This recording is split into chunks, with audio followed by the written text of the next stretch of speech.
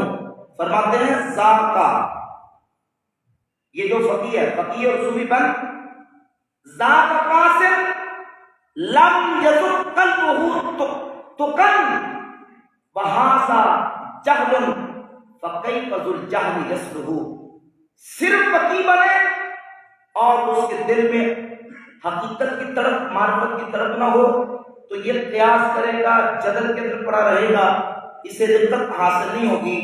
کیف یذق قلبہ تقن، تو اس کا دل پھر تقویٰ کی دولت کا مزہ کیسے چکھے گا؟ اور یہ محض تصوف کی بات کرنے والا اور دین کا علم نہ سیکھنے والا فرماتے ہیں یہ جاہل ہے، اور جاہل جو ہے وہ کیف یصلح، جاہل کی اصلاح کیسے ہو سکتی ہے؟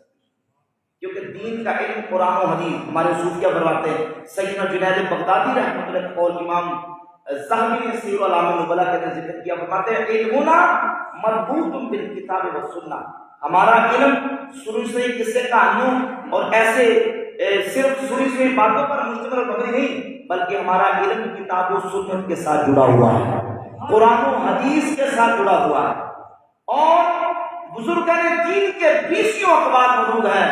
فرماتے ہیں کہ پیر آنکھ سبائیں کہ کتاب در دست راست گرفتہ باشد و سنت مصطفیٰ صلی اللہ علیہ وآلہ وسلم در دست چپ و در روشنائی کی دو شمع میر بند تا نہ در مواقع شبہت افتد نہ در ظلمات بدعت، شیخ اور پیر ہو جس کے ایک ہاتھ میں رب کا قرآن ہو، دوسرے ہاتھ میں میرے نبی کا فرمان۔ سبحان اللہ۔ تب جب دو یہ روشنائیاں لے کے چلے گا، پھر نہ وہ خود گمراہی میں جائے گا نہ اپنے مریدوں کو گمراہی میں لے کے جائے گا، جب اس کے پاس دین کا علم ہوگا، کیونکہ علم دین کے بغیر، چاہے وہ وہابی ہو چاہے کسبی ہو، علم کے بغیر رب العزت کی معرفت اور اللہ کی طرف سے ولایت حاصل نہیں ہو سکتی۔ اس لیے حضرت سلطان سرکار نے بڑا خوبصورت شعر لکھا، آپ فرماتے ہیں باج علم جیڑا کرے فقیر اتے کافر مرے دیوانہ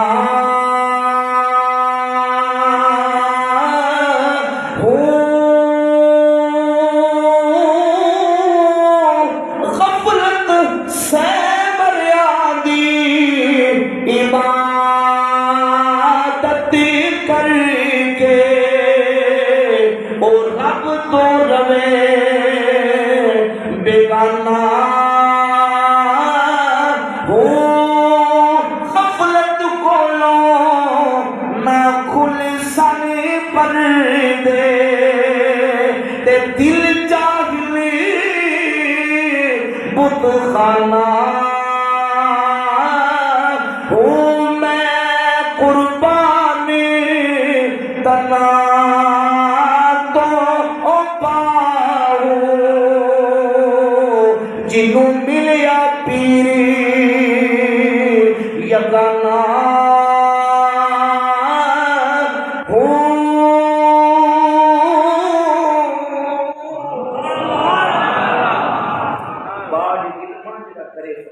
کافر بڑے دیوانے۔ آج وہ لوگ جن کو نہ قرآن کا پتہ نہ سنت کا پتہ نہ اسلام کی تعلیمات، احکامات، آداب و سنن و مستحبات کا پتہ، وہ بھی پتہ نہیں کتنے کتنے ٹائٹل اور کتنے کتنے اپنے ساتھ القابات استعمال کرتے ہیں. یہ بات اپنے دل دماغ میں بٹھا لیں ہمارے صوفیہ اولیاء اللہ. ہمارا پورا جو ایک تسلسل ہے تصوف کا صوفیہ کا وہ اسی پر قائم ہے اور یہی ہمارے اکابرین کی تعلیمات ہے. جسے بندگی کے آداب نہیں آتے وہ خدا کی ذات کا قرب کبھی حاصل نہیں کر سکتا. سیدنا تیمور بن عیسیٰ باجلی البسطامی رحمۃ اللہ تعالیٰ کا قول محدثین نے ذکر کیا. امام ذہبی نے سیر اعلام نبلاء کے اندر، امام بہقی نے شعب الایمان کے اندر ذکر کیا. سیدنا بسطامی رحمۃ اللہ تعالیٰ فرماتے ہیں لو نظرتم الی رجل یرفع من الکرامات حتی یرفع فی الہوا، ایک شخص کو تم دیکھو کہ اسے بڑی کرامات دی گئی ہیں حتیٰ کہ وہ ہوا کے اندر اڑتا ہے. فلا تغتر به حتى تنظروا كيف تجدونه تلك الامر والنهي والحدود وحفظ شریعہ وحفظ حدود واعلان شریعہ. فرماتے ہیں جب تک تم یہ نہ دیکھ لو کہ وہ شریعت کی محافظت کتنی کرتا ہے، وہ اللہ کے احکامات پر عمل پیرا کتنا ہوتا ہے، ایسے دھوکے میں نہ آ جائے.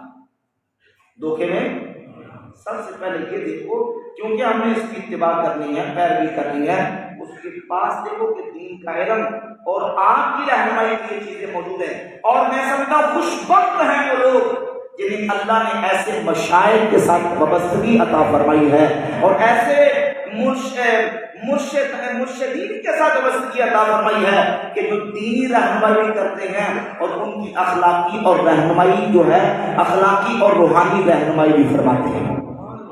اللہ کا ولی وہ ہوتا ہے جو فرائض و واجبات کا پابند ہوتا ہے، سنن و مستحبات کا پابند ہوتا ہے. حضرت سیدنا حضور داتا گنج بخش علی جوہری رحمۃ اللہ تعالیٰ نے کشف محبوب شریف میں سیدنا باجی بسطامی رحمۃ اللہ کا واقعہ ذکر فرمایا کہ سیدنا باجی بسطامی رحمۃ اللہ فرماتے ہیں اللہ رب العزت نے مجھے روحانی طور پر معراج عطا فرمائی. مسئلہ پہلے سمجھ لیں، ہمارا اہل سنت کا اجماعی اتفاقی عقیدہ نظریہ ہے کہ اس دنیا کائنات میں اپنے سر کی آنکھوں سے جانتے ہوئے نبی پاک علیہ السلام کی ذات اقدس کے علاوہ کسی نے خدا کا دیدار نہیں کیا. یہ صرف حضور کی شان ہے. صحیح حدیث بھی ہے سیدنا عبداللہ بن عباس سے کہ الخلۃ لابراہیم والکلام لموسیٰ والرؤیۃ لمحمد صلی اللہ علیہ وآلہ وسلم. اللہ نے خلیل ابراہیم علیہ السلام کو بنایا، کلیم جناب موسیٰ علیہ السلام کو بنایا اور دیدار اللہ نے محمد مصطفیٰ صلی اللہ علیہ وسلم کو عطا فرمایا. ہاں خواب کی حالت میں اللہ تعالیٰ کسی کو اپنا دیدار کروا دے، اس پر سینکڑوں والے پیش کی جا سکتے ہیں. سیدنا باجی بسطامی رحمۃ اللہ فرماتے اللہ نے مجھے خواب کی حالت میں روحانی اور منامی طور پر اتنا بلند مقام دکھایا. بڑی معنی بات مجھے سے سنیے. فرماتے میں اتنا بلندیوں پر پہنچ گیا کہ ساتوں آسمانوں پار سدرۃ المنتہا سے بھی پار لامکان کی بلندیوں پر پہنچا. وہاں لامکان پہ روحانی طور پہ پہنچا. مجھے اپنی ذات کے علاوہ کوئی شے نظر نہ آئی. میں نے بار خدایا بمنے مرا پورا نیز و از خود یہ خود مرا گزر نیز مرا چے پائے کر. یا اللہ یہاں آ کے بھی اپنی خودی سے باہر نہیں نکل سکا. مجھے کیا کرنا چاہیے یا اللہ کہ میں اپنی خودی سے باہر آ جاؤں.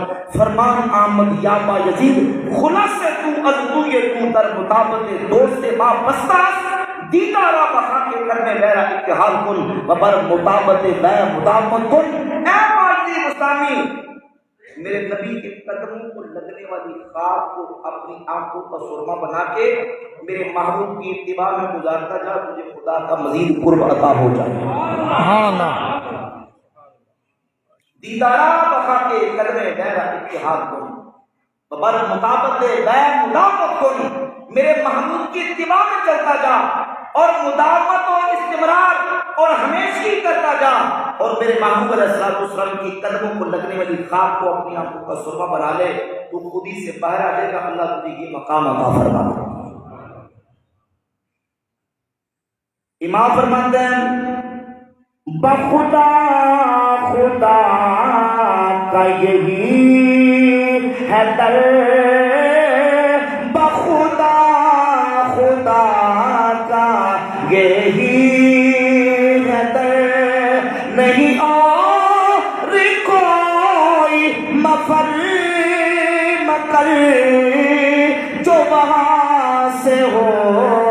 یہی آ کے ہو جو وہاں سے ہو، یہی آ کے ہو جو یہاں نہیں تو وہاں نہیں، وہ کمال حسن حضور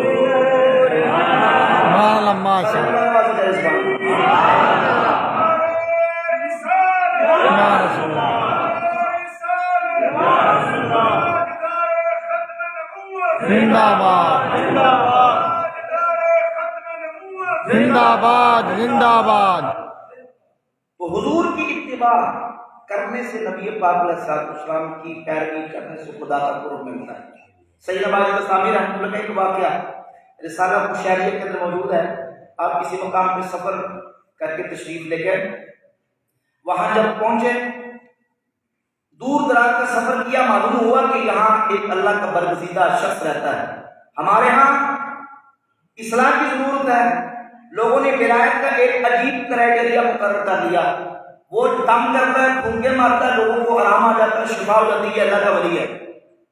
بھائی پھونکے مارنے سے یا کسی کو دم کرنے سے آرام آ جائے، یہ اس کے عامل ہونے کی دلیل تو ہو سکتی ہے، ولایت کی دلیل قرآن و سنت ہے، شریعت مصطفیٰ ہے، ایمان اور تقویٰ ہے۔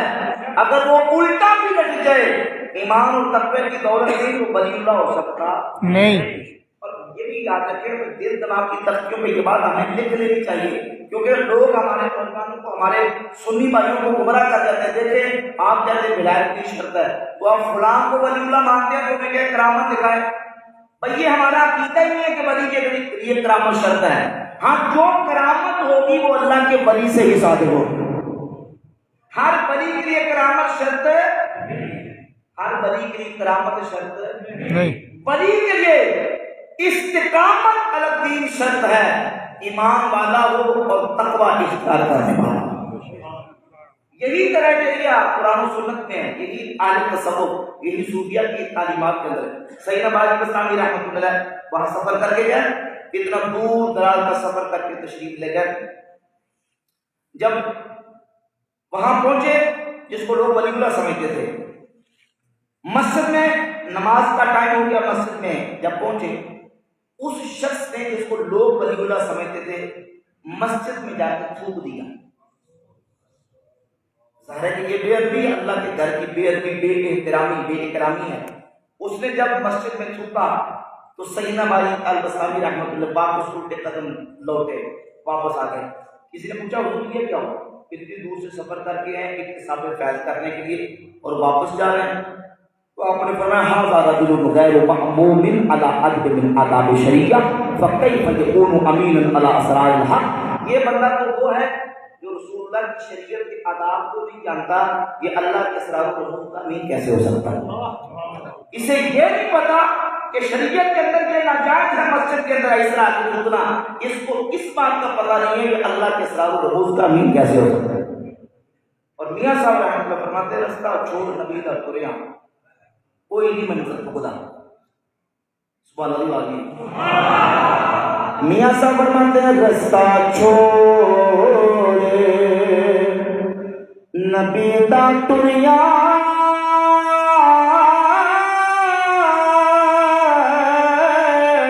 کوئی نئی منزل پکڑا،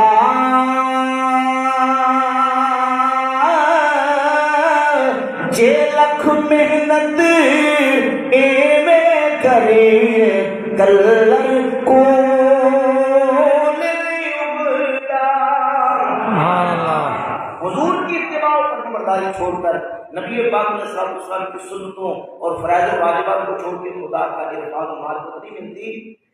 حضور کے رستے پر خدا ملتا ہے، حضور کے رستے پر خدا ملتا ہے۔ اور یہ اللہ کی تعلیمات، یہ کوئی مفتیوں کے فتوے نہیں سنا تھا، یہ صوفیہ اہل تصوف کے اقوال ہیں۔ حضرت سلطان کو فرماتے ہیں ایک ان ہجر فراق کو سڑیا ہک دم مرے نہ جیوے ہو، سچا راہ محمد والا جدی اندر قابل بھی ہو صلی اللہ علیہ وسلم۔ یہ خدا حضور کے رستے پر ملتا ہے، اور شریعت کا معنی ہے رستہ۔ علماء نے لکھا ہے شریعت کا معنی رستہ، اور شریعت محمدی کا معنی ہے محمد مصطفیٰ صلی اللہ علیہ وآلہ وسلم کا رستہ. اور یہ بات بھی اعلیٰ حضرت البرکت نے لکھی. اور فرماتے ہیں بعض لوگ یہ کہتے ہیں کہ شریعت الگ ہے، طریقت الگ ہے، حقیقت الگ ہے، معرفت الگ ہے. فرماتے ہیں یہ الگ الگ نہیں ہے. سنیے امام نے کیسے تدبیر دی. فرماتے ہیں شریعت میرے نبی کے اقوال کا نام ہے، حقیقت شریعت میرے نبی کے اقوال کا نام ہے، طریقت میرے مصطفیٰ کے اقوال کا نام ہے، حقیقت میرے مصطفیٰ کے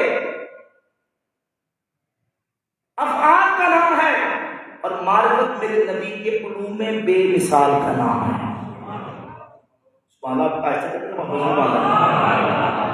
یہ چاروں نہریں ان کا تعلق میرے کریم آقا علیہ السلام کی ذات اقدس کے ساتھ ہے.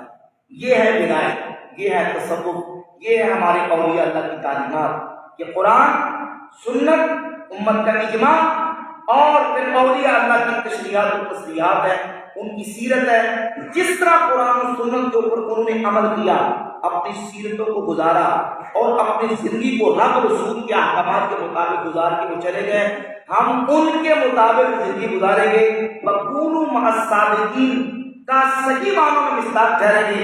اور حضور غوث پاک سرکار فرماتے ہیں اقرب القرب الى اللہ تعالی لزوم قانون العبودیت والاستمساک بالعروۃ الشریعہ.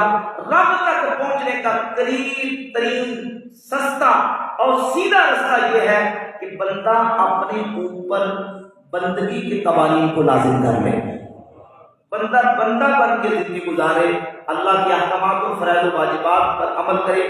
نبی پاک علیہ السلام نے جو رستہ اپنی امت کو عطا کیا اس پر چلے. لیکن یہ بات ذہن نشین کر لیں، ہم نے قرآن کو حضور کے احکامات سے سمجھنا ہے اور حضور کے احکامات کو، حضور کے فرمودات کو، حضور کی حدیث کو امت کے اماموں کی تشریحات و تصریحات کی روشنی میں سمجھنا ہے. اللہ رب العزت جل وعلا کو کریم ہمیں صحیح معنوں میں نبی پاک علیہ السلام کی غلامی میں زندگی، اسی غلامی میں موت عطا فرمائے اور اولیاء اللہ کے دامن کے ساتھ ہمیں بستہ رہنے کی توفیق عطا فرمائے. فی زمانہ جتنے فتنے اور جتنے جو اہل سنت و جماعت عقیدہ حق کے خلاف لوگ بغاوت کر کے کھڑے ہیں، ان کے شر اور فتنے سے اپنے ایمان عقیدے کی حفاظت کرنے کی توفیق عطا فرمائے اور ہمیں شریعت طیبہ کی محافظت اور اس پر عمل کا جذبہ نصیب فرمائے. وآخر دعوانا الحمدللہ.